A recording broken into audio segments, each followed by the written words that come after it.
कार्यक्रम के सह प्रायोजक हैं। थनों की गांठ मिटाने का एकमात्र उपाय टी-क्योर F। अन्नदाता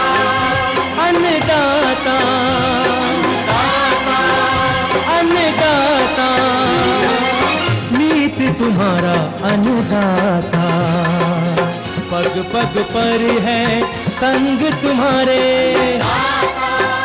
अन्नदाता। लहू किसानों का बन के पसीना सींचता है धरती का सीना, मेहनत का तेरी हक दिलवाने, नई तकनीक नई खोज बताने। पशुधन को गुणवान बनाना, पौध सुरक्षा को सिखलाना, खेती के सब गुर समझाने, भारत का सरताज बनाने, आठों पहर है संग तुम्हारे अन्नदाता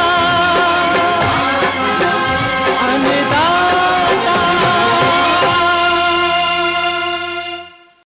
नमस्कार, मैं श्वेता आप सभी दर्शकों का अन्नदाता कार्यक्रम में स्वागत करती हूं। हर रोज की तरह कार्यक्रम में हम लेकर आते हैं खेती बाड़ी से जुड़ी हुई बहुत सी लाभकारी जानकारियां। तो चलिए सबसे पहले देखते हैं क्या है विशेष आपके लिए आज के कार्यक्रम में। जाड़े के मौसम में बकरियों की प्रमुख समस्याएं और उनका समाधान।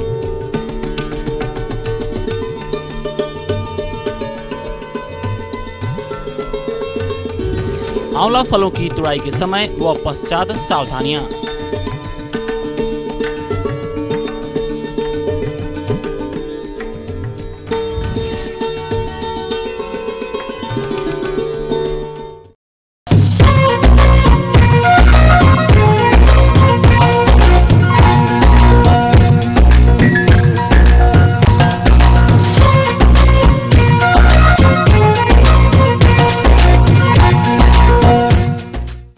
जाड़े के मौसम में बकरियों को भी जरूरत होती है मौसम के हिसाब से उनके आहार एवं आवास का प्रबंधन किया जाए, जिससे कि बिना कोई समस्या आए उनका विकास होता रहे। अन्यथा थोड़ी सी भी लापरवाही के फलस्वरूप बकरियां बीमार हो सकती हैं। इसलिए इस समय बकरी पालन व्यवसाय में क्या क्या प्रबंधन जरूरी है, इसके लिए देखिए ये अंश। आजकल ठंड ने लोगों का जनजीवन दुश्वार किया है, जिससे पशु भी अछूते नहीं हैं। वातावरण में आए बदलाव के कारण बकरियों में भी बुखार, खांसी जैसी परेशानी सामने आ रही है, जिससे कि बकरियों को सांस लेने में कठिनाई हो रही है। फलस्वरूप तीव्र बुखार आकर नाक से पानी जैसा द्रव आता है, जो आगे चलकर गाढ़ा हो जाता है। उचित चिकित्सा के अभाव में बकरियों की कुछ दिनों में मृत्यु हो जाती है। मेरा नाम मेहताब है और कटघर का रहने वाला हूँ, किला थाना कटघर बरेली। इस टाइम बुखार आ रहे हैं और जुलाब आ रहे हैं इसे, और ठंड हो गई, खांसी है, नजला जुकाम है। जिस 2 दिन से वो आए लेके आए इसे दिखाने के लिए ठंड के मारे। इसे घरेलू थोड़ी सी दवाई खिलाई थी, उससे कुछ स्वाद नहीं हुआ, फिर इधर लेके आए अस्पताल में। अतः इस घातक रोग से बकरियों को कैसे बचाया जाए, इसके निदान के लिए हमारे रिपोर्टर ने संपर्क किया विकास खंड 11 जिला बरेली के पशु चिकित्सा अधिकारी डॉक्टर अजय गंगवार से। आइए सुनते हैं उनके सुझावों को। जैसा कि 2-3 दिन से मौसम खराब है, बारिश होती है, फिर एकदम ठंडी हवाएं आती हैं बर्फीली, क्योंकि पहाड़ यहाँ जैसे नज़दीक हैं तो एकदम से ठंडी ठंडी हवा आती है। तो इसमें मेन चीज़ जो ध्यान देनी है, जानवरों को बाहर ना रखें बिल्कुल ही, और बारिश के तुरंत बाद जानवरों को बाहर चरने के लिए ना छोड़ें, क्योंकि कई बार ऐसी घासें उगाती हैं जिससे वजह से पॉइजनस जो जहरीली टाइप की होती हैं वो अगर जानवर खा लेता है तो पेट फूलने की शिकायत एकदम से बढ़ती है और एकदम फूलता है जानवर, कई बार एकदम से मर भी जाते हैं। तो इस चीज़ को तो बहुत ध्यान देना कि एकदम जानवर जाड़ों में या बारिश के बाद तो बिल्कुल ही बाहर का ना खाएँ। जाके लोग चरने के लिए छोड़ देते हैं, घर पे ध्यान नहीं देते हैं, और जानवर को घर के अंदर ही कोशिश करें रखें, छाया में ऊपर से छप्पर वगैरह पड़ा रहे और ढके हुए साइड में रखें, क्योंकि बाहर रखेंगे तो जानवर में बहुत जल्दी सर्दी पकड़ते हैं। जो जैसे बकरी हो गई हमारी, छोटी बकरियां तो बहुत जल्दी सर्दी पकड़ती हैं, बहुत ही सेंसिटिव होती हैं मौसम के हिसाब से। जैसे अब निमोनिया, कोल्ड शॉक जो शुरुआत हुई, आपको ठंड लगा, जानवर सुबह सुबह आपने देखा जानवर खा नहीं रहा है, बैठा हुआ है, उसकी जो नियमित एक्टिविटी होती है, किसान लोग आराम से ध्यान रखते हैं कि जुगाली कर रहा है, जुगाली नहीं करता है जानवर, तो जुगाली नहीं कर रहा है तो नॉर्मल जो जानवर होगा वो जुगाली करेगा, जुगाली नहीं कर रहा है तो समझ लीजिए आप जानवर बीमार है। ये सबसे बड़ा लक्षण होता है जानवर को बीमारी पहचानने के लिए। नाक से पानी आना, बुखार का तेज हो जाना, कान आप लोग पकड़ के पहचान लेते हैं कि बुखार सा है, और इसमें जो गोबर वगैरह होता है वो भी पतला हो जाता है। तो ये मेन इसके लक्षण हैं जिन्हें देख के आप पहचान सकते हैं कि ये जानवर हमारा हेल्दी नहीं है, उसमें सिम्टम आ रहे हैं कि ठंड लग गई है या नहीं लगी है। इनके तुरंत के लिए आप प्रिकॉशन के लिए जो आप अंदर ले जाएं, जानवर को घर के अंदर बांधें, उसे बाहर ना बंधा रहने दें, उसे कप जो बोरी वगैरह होती है शरीर के ऊपर डाल दें। एक चीज़ और ध्यान रखनी है, धुआं वगैरह ना करें जानवर के पास। अगर जैसे निमोनिया वगैरह कुछ बन रही है, सांस लेने में दिक्कत हो रही है, तो लोग कह देते हैं कि धुआं कर दो गर्मी मिलेगी। धुआं करेंगे तो ये बीमारी और बढ़ेगी, और इससे बिल्कुल बचाव रखना है। धुआं तो बिल्कुल करना ही नहीं है, उसकी सिकाई वगैरह थोड़ी बहुत की जा सकती है, लेकिन धुआं नहीं करना है जानवर के पास। धुआं कर दिया तो निमोनिया की दिक्कत और बढ़ जाएगी सीवियर। ये ध्यान रखना है किसान भाइयों को। तो इन चीज़ों को ध्यान रखना, और तुरंत ध्यान में आते ही अपनी नज़दीकी पशु चिकित्सालय में संपर्क करके उसको उचित परामर्श लेके पशु चिकित्सा अधिकारी के संपर्क से ही इलाज उसका करवाएं। इस टाइम जैसे किसान भाइयों को मेन चीज़ का ध्यान रखना चाहिए, जब कोई भी मौसम चेंज हो, इनसे पहले कीड़ों की दवा जो बहुत ज़रूरी होती है, जिससे कई तरह की समस्याएं, बीमारियां सारी जड़ कीड़ों की ही दिक्कत से होती हैं। इनकी अगर हम बचाव पहले से प्रॉपर तरीके से करें तो इनके बचाव के लिए हर एक रूल बना लें कि 4 महीने बाद जैसे मौसम चेंज हो रहा है तो कीड़ों की दवा खिलाएं, जिससे जानवर की इम्यूनिटी बढ़ती है। क्योंकि जानवर जैसे कोई भी खाना खाएगा तो कीड़े जो पेट के अंदर रहेंगे वो उसी में से खाते हैं, तो इम्यूनिटी वीक होती है, जिस वजह से बीमारियां आराम से जकड़ लेती हैं। तो कीड़ों की समस्या जो किसान ज़्यादातर ध्यान नहीं देते हैं, तो उसमें कई शिकायतें आती हैं, जैसे गाभिन नहीं हो रहा, रुकते नहीं है जानवर, प्रॉपर हीट में नहीं आता है। तो मेन शिकायत कीड़ों की वजह से भी बन जाती हैं। तो इस चीज़ को एक बहुत ध्यान दें। दूसरा, इस मौसम से बचाव जो जानवरों में बहुत ज़रूरी होता है। हम लोग जैसे अपने ऊपर लेते हैं तो अपने बचाव के लिए कपड़े भी पहन लेते हैं और घर के अंदर बैठ जाते हैं, तो जानवर के लिए भी हमें वही चीज़ देखनी है। क्योंकि जो निमोनिया और कोल्ड स्ट्रोक ऐसी चीज़ें बहुत कॉमनली बहुत आराम से हो जाती हैं। पाला पड़ रहा है, तुषार पड़ रहा है, जानवर बाहर बंधा रह गया, हमने ध्यान नहीं दिया, तो उसमें जानवर को कभी बुखार आ जाता है। अगर हमें टाइम से नहीं पता चला तो जानवर की मृत्यु तक हो जाती है इसमें। तो इन चीज़ों को हमें देख के चलना है कि जानवर को इन चीज़ों से हमें दूर रखना है, बिल्कुल ठंड वगैरह ज़्यादा ना पड़े। और अगोला इस टाइम जैसे बहुत होता है, किसान लोग अगोला खिलाने लगते हैं, तो ये बहुत नुकसानदायक होता है। ठंडा होता है और ठंड वैसे ही मौसम चेंज हो रहा है, ठंडा पड़ रहा है, तो अगोला को तो बिल्कुल ही अलग कर दें किसान लोग। अपने जो चारा वगैरह जो भी खिलाते हैं उससे बिल्कुल अलग कर दें। दूसरा, जब भी मौसम चेंज होता है तो पशुपालन विभाग की तरफ से टीकाकरण कार्यक्रम हर साल चलता है, और समय समय पर टीका लगाए जाते हैं जानवरों की बचाव के लिए। जैसे इस टाइम जाड़ सर्दियों से पहले ये खुरपका मुंहपका का टीकाकरण किया जा रहा है। तो ये लोग जागरूक होकर किसान लोग ये टीकाकरण अवश्य करवाएं अपने जानवरों में। ऐसा ना हो कि कोई जानवर छूट जाए, छूटना नहीं चाहिए। ये उन लोगों की भी जिम्मेदारी है कि वो पूर्ण रूप से संतृप्त गाँव को करवाएं।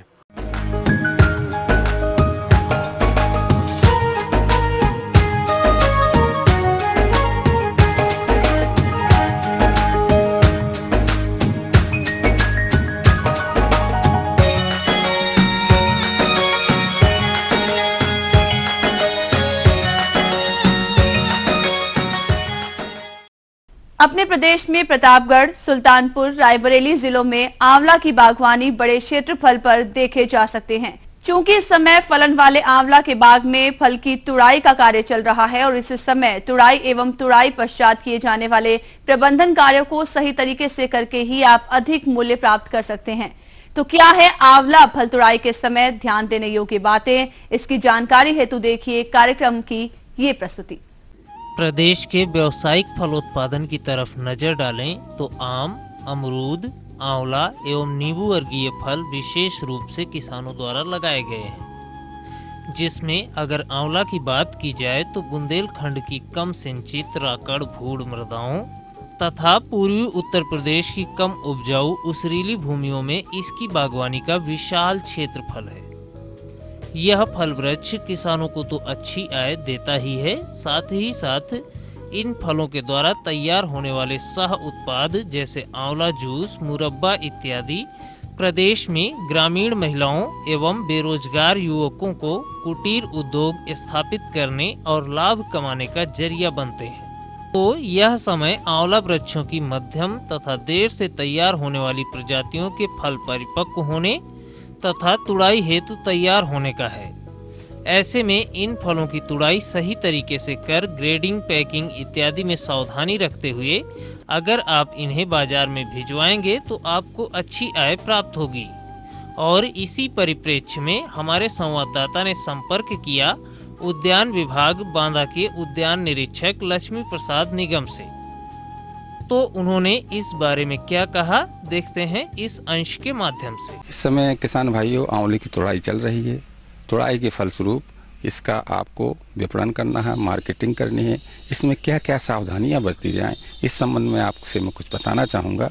सबसे पहले आंवले की जो तुड़ाई है वो आप हाथ से करें या बांस में जो हसिया होता है उसको लगा के करें, या इसका तुड़ाई के लिए एक यंत्र आता है उसको मार्केट से क्रय करके उससे उसकी तुड़ाई करें। ये हम इसलिए बता रहे हैं आपको कि अगर आंवले को आपने वैसी हला के नीचे गिराया तो वो आंवले का फल बड़ा सेंसिटिव होता है। अगर उसमें जरा सी भी दाग लग जाता है या उसमें चोट लग जाती है तो उसमें थोड़ा सा फंगस डेवलप हो जाता है और उसमें कालापन आ जाता है। इससे बाजार में इसका अच्छा मूल्य नहीं मिलता है।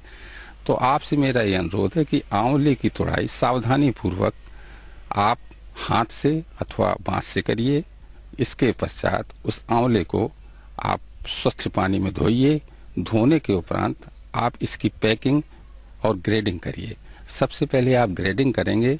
इसमें जो अच्छी क्वालिटी का बिना चोट खाया हुआ स्वस्थ आंवला जो है उसको अलग छांटिए, उससे मीडियम साइज के आंवले को अलग छांटिए और ख़राब आंवले को आप अलग छांटिए। इस तरह से जब आप ग्रेडिंग कर लेते हैं तो ग्रेडिंग के फलस्वरूप फिर इसकी मार्केटिंग व्यवस्था करनी है आपको। इसके अंतर्गत सबसे पहले आप आंवले को, चूँकि मार्केट आपका अगर दूर है तो आपको वाहन से इसको आंवले को मार्केट तक पहुँचाना है, और वाहन में ले जाने से इसमें घर्षण से आंवला कुछ ख़राब होने के ज़्यादा चांसेस रहते हैं। लिहाजा आंवले को जो है आप बोरे में उसके चारों तरफ अखबार पेपर लगा दीजिए और उस पेपर के बीच में आंवले को 50-50 किलो के पैकिंग में उसको सावधानी पूर्वक रखिए और रखने के बाद उसकी सिलाई कर दीजिए। और सिलाई के फलस्वरूप फिर इसकी आप अच्छी तरीके से जब पैकिंग हो गई तो इसको फिर आप मंडी के भाव प्राप्त कर लीजिए। जिस मंडी में आंवले के अच्छे रेट हों वहाँ पर आप इसका विपणन कर सकते हैं। लोकल मार्केट में आप अपने ढंग से इसको कर सकते हैं। अगर खपत नहीं है लोकल मार्केट में ज़्यादा तो बड़ी मंडियों में ले जाके इसका अच्छा मूल्य आप वहाँ से प्राप्त कर सकते हैं। प्रिय किसान भाइयों, अगर मेरे द्वारा बताई हुई बातों का आप ध्यान करेंगे और इसका प्रयोग अपने उद्यान में करेंगे तो निश्चित तौर से आपको लाभ होगा। ये थी कुछ उपयोगी जानकारियां। अब लेते हैं एक छोटा सा ब्रेक, जल्द लौटेंगे और कार्यक्रम में आगे है महत्वपूर्ण जानकारियां। बने रहिए हमारे साथ।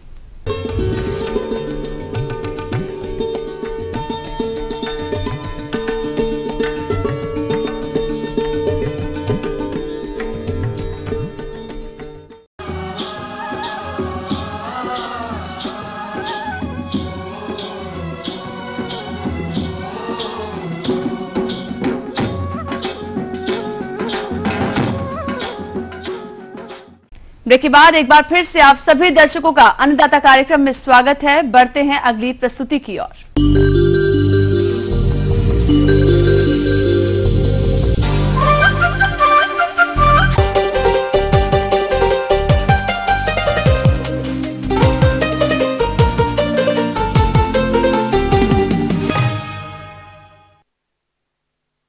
अरहर की फसल भी अन्य फसलों की तरह कीट व रोगों से अछूता नहीं है और इन हानिकारक कीट व रोगों के कारण प्रतिवर्ष इस फसल को काफी क्षति होती है। लेकिन पौध सुरक्षा के सही जानकारी के अभाव में किसान इसकी रोकथाम नहीं कर पाते। तो अरहर में हानिकारक कीट व रोगों के नियंत्रण उपाय क्या कुछ हो सकते हैं, जानिए इस रिपोर्ट में। दलहनी फसलों के अंतर्गत हमारे जिन किसान भाइयों ने लंबी अवधि वाली अरहर की फसल लगा रखी होगी वो इस समय पुष्पन एवं फली बनने की अवस्था पर होगी तथा इस फसल से अच्छा उत्पादन प्राप्त करने के लिए पौध सुरक्षा पर विशेष ध्यान देने की आवश्यकता होती है। और यदि इस समय फसल पर आने वाले प्रमुख कीट व रोगों की बात करें तो वो है उकठा रोग, फली मक्खी कीट, फली छेदक कीट तथा दीमक कीट इत्यादि। किसान भाइयों, यदि आपने समय रहते इन कीटों व रोगों का समन्वित नियंत्रण नहीं किया तो आपको अपनी फसल से कम एवं निम्न गुणवत्ता युक्त उत्पादन की प्राप्ति होने से आर्थिक हानि का सामना करना पड़ेगा। तो किसान भाइयों, अरहर की फसल में लगने वाले इन कीट व रोगों का नियंत्रण आप किस प्रकार से करें, इसकी समस्त जानकारी के लिए हम आपकी मुलाकात करवाते हैं कृषि महाविद्यालय रीवा के विषय विशेषज्ञ डॉक्टर आशीष कुमार से। हमारे देश में अरहर की फसल जो है मुख्य दलहनी फसलों में आती है और इस समय जो प्रदेश में फसल लगी है वो दीर्घकालीन किस्में लगी हुई हैं। उसमें जो प्रमुख रोग आते हैं उसमें उकटा रोग की समस्या इस क्षेत्र में बहुत अधिक आती है। मैं आपको बता दूं कि उकटा रोग की जो पहचान होती है, एक तो ये पैचेज में आता है, दूसरा उसकी पौधे की जड़ को जब हम निकाल के उखाड़ कर देखते हैं तो उसमें भूरे रंग का डिपॉजिट पाया जाता है, जिससे कि पौधों को पोषक पदार्थ और पानी की अनुपलब्धता हो जाती है और पौधे सूख जाते हैं। तो इससे बचाव के लिए हमें क्या करना चाहिए? एक तो सबसे पहले रोग प्रतिरोधी किस्मों का इस्तेमाल करें और ध्यान रखें जहां कहीं भी खेत में उकटा रोग की समस्या है वहां फसल चक्र का अपनाएं। दलहनी फसलों के बाद आप दलहनी फसलें उस खेत में नहीं लें। दूसरा, जैसे हम फसल को बोते हैं तो उस समय बीजोपचार करके बोना चाहिए। 2 ग्राम कार्बेंडाजिम और 1 ग्राम थायरम के मिश्रण से 3 ग्राम मिश्रण से प्रति किलोग्राम बीज को उपचारित करने के बाद बुआई करें। दूसरा हम कर सकते हैं कि जो ट्राइकोडर्मा द्वारा जैविक नियंत्रण 5 किलोग्राम ट्राइकोडर्मा 50 किलोग्राम सड़ी हुई गोबर की खाद के साथ मिलाकर, या फिर हम उसकी जगह केचुए की खाद का भी इस्तेमाल कर सकते हैं, अंतिम जुताई से पहले खेत में डालें। तो जिस पैच में उकटा रोग आता है तो उतने पौधों को उखाड़ कर जला देना चाहिए, दूसरी जगह जाकर नष्ट कर देना चाहिए। उसके बाद उस जगह पर बेविस्टीन से ड्रेंचिंग कर दें। इसके अलावा हमारे जो अरहर में जो कीटों की समस्या आती है उसमें इल्ली और फ्रूट फ्लाई जो लगती है ये मुख्य रूप से लगती हैं। इल्ली जो होती है पौधे के में जो छेद करती है फली में वो बड़ा छेद करती है, और जो फ्रूट फ्लाई होती है वो छोटा छेद करती है और उस छेद को वैक्स से मोम से बंद कर देती है। इसके कंट्रोल के लिए 2 तरीके से इसका कंट्रोल किया जा सकता है। पहला, हम जैविक नियंत्रण के द्वारा इसका कंट्रोल कर सकते हैं। दूसरा, हम रसायनों का उपयोग कर सकते हैं। नीम की निम्बोली जो होती है 12 से 13 किलोग्राम निम्बोली को धूप में सुखा लीजिए। सुखाने के बाद उसे पीस लीजिए। पीसने के बाद 24 घंटे के लिए इसे 25 लीटर पानी में 24 घंटे के लिए रखते हैं। 24 घंटे बाद इसे छानकर अर्क में पानी डालकर 250 लीटर मेकअप कर लिया जाता है। उसके बाद इसे प्रति हेक्टेयर खेत में छिड़क दिया जाता है। दूसरा, रासायनिक उपचार में इमिडाक्लोप्रिड जो होता है या डाइमिथोएट जो होता है उसके 2.5 ml मात्रा प्रति लीटर पानी के साथ मिलाकर छिड़काव करना चाहिए। इससे हमारी इल्ली की और फ्रूट फ्लाई की समस्या खत्म हो जाती है।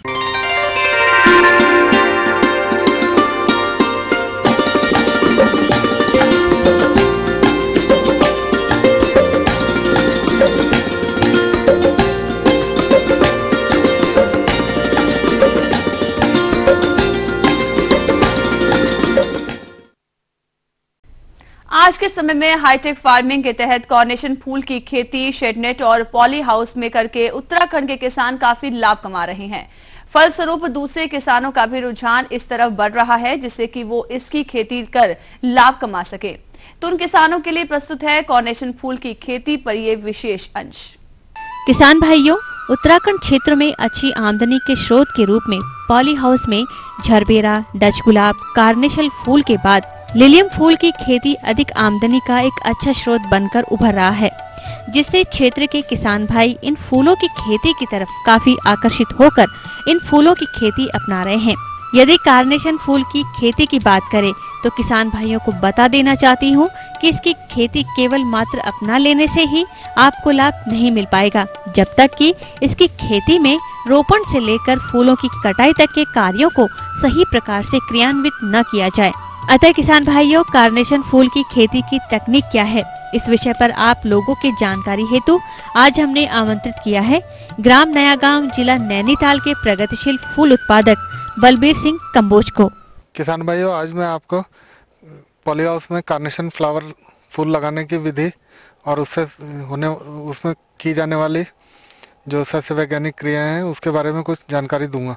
उसके लिए मिट्टी की तैयारी, जिसको हम लोग बेड प्रिपरेशन कहते हैं, वो बहुत ज़रूरी है।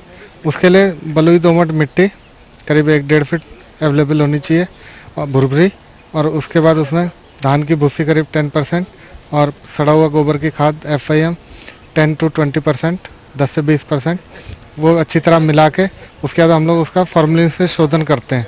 इसके लिए 1 किलोग्राम फॉर्मलिन 12 स्क्वायर मीटर के लिए 1:10 रेशियो पानी में मिला के हम लोग उसको डालते हैं और उसके बाद कम से कम 7 दिन के लिए उस मिट्टी को काली पॉलीथीन से ढक देते हैं, जिससे कि फॉर्मलिन से जो फॉर्मल्डिहाइड गैस बनती है वो उसका मिट्टी का शोधन कर सके, जिससे हमारा जो फंगस है, अनवांटेड कीट हैं, वो सब का शोधन मिट्टी से हो जाए। उसके बाद हम लोग बेड प्रिपरेशन करते हैं। इसके लिए मिट्टी को 2-3 बार मैनुअली या रोटावेटर से अच्छी तरह मिलाने के बाद हम लोग 70 सेंटीमीटर चौड़ी और 1.5 फीट गहरी बेड बनाते हैं। इसके बीच में चलने के लिए पाथवे जिसको बोलते हैं, करीब 30 सेंटीमीटर चौड़ा उसको बनाया जाता है।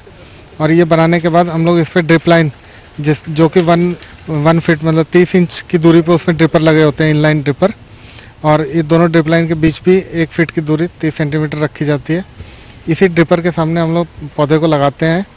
किसान भाइयों, जहाँ तक इसकी पौध सामग्री की बात है तो क्षेत्र विशेष में बाजार मांग के अनुसार विभिन्न रंगों वाली प्रजातियों की टिश्यू कल्चर द्वारा तैयार की गई पौध सामग्री का ही रोपण करना चाहिए। कार्नेशन का पौधा जो है लगाते समय इस बात का ध्यान देना चाहिए कि हमें उसका जो जिस प्लग में पौधा आता है उसमें जड़ें जो होती हैं वो पूरा प्लग मिट्टी में नहीं दबाना चाहिए। करीब 1/3 प्लग ऊपर दिखता रहे, जिससे कि पौधे का तना मिट्टी के संपर्क में ना आए, जिससे कि फंगल इन्फेक्शन होने के चांसेस कम हो जाते हैं। 1000 स्क्वायर मीटर में कार्नेशन के 20,000 पौधे यानी 20 प्लांट प्रति स्क्वायर मीटर हम लोगों के लग जाते हैं। अगर 60 सेंटीमीटर की बेड है तो उस पर 4 रो 15 बाई 15 सेंटीमीटर पे। उसके बाद लगाने के बाद बेस्टिन और ह्यूमिसिल की ड्रेंचिंग प्रति सप्ताह 2 ml प्रति लीटर या 2 ग्राम प्रति लीटर से करते रहना चाहिए, जिससे कि जड़ों का विकास अच्छे ढंग से होता है और उसके अलावा जो फफूंदी से पौधा गलन से बचा रहता है।